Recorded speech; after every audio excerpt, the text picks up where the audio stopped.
Bonjour et bienvenue sur ma chaîne. Aujourd'hui, voyons un sujet d'actualité, l'histoire de la Russie et de l'Ukraine. Nous allons simplifier sans jamais nous écarter de la réalité historique. Au début de notre ère, l'Europe de l'Est est habitée par des Slaves qui vivent en tribus séparées et indépendantes. Ils n'ont pas de gouvernement central. Puis, des rois, guerriers et marchands venus de Scandinavie, des territoires correspondant aujourd'hui à la Suède et à la Norvège, prennent la tête des tribus slaves autochtones.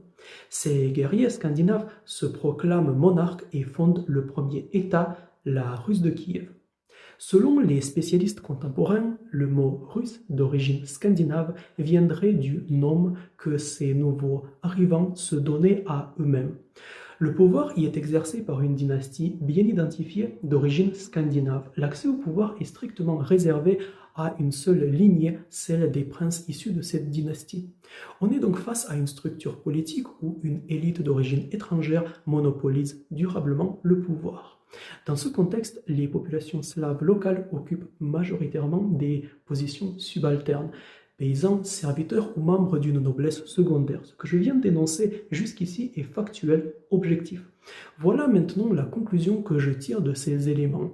Cet État ancien ne fut ni l'ancêtre de la Russie, ni celui de l'Ukraine, n'en déplaise aux russophiles comme aux ukrainophiles convaincus. Voyons la suite de l'histoire.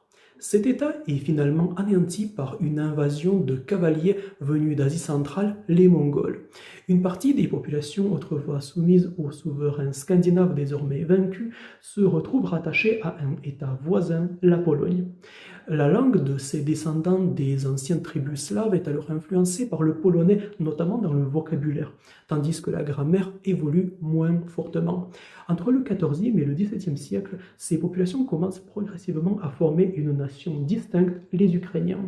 À l'est, les descendants des tribus slaves voient leur ancienne élite d'origine scandinave balayée par les Mongols. Mais surtout, ces derniers s'installent durablement. C'est la domination de la Horde d'Or, ce que les historiens appellent le joug mongol.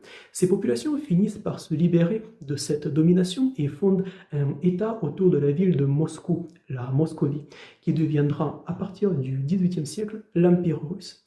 Voilà pour les faits. J'ai essayé dans cet exposé de me tenir à distance de toute propagande, qu'elle soit russe ou ukrainienne. Comme vous le voyez, historiquement, l'Ukraine n'est pas une région de la Russie. Les Russes et les Ukrainiens ne sont pas un seul et même peuple, et leurs langues ne sont pas identiques. Merci beaucoup d'avoir regardé cette vidéo jusqu'au bout. N'hésitez pas à liker, vous abonner et laisser un commentaire. Cela m'aide énormément dans mon travail.